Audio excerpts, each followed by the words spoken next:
Hello, today I'm going to show you how to adjust your caption settings on YouTube. Whether you want to change the font size, style, background color, or even turn captions on or off, YouTube lets you customize subtitles to suit your viewing preferences, making videos more accessible and easier to follow. Let's get started.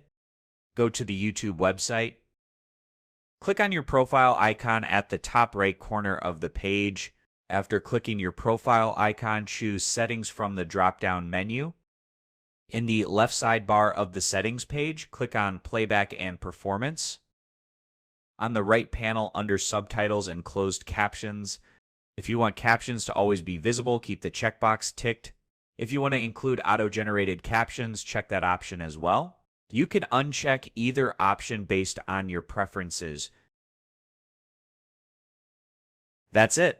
Now you've learned how to manage your caption visibility settings on YouTube. Simple and easy. Thanks again for watching this quick tutorial.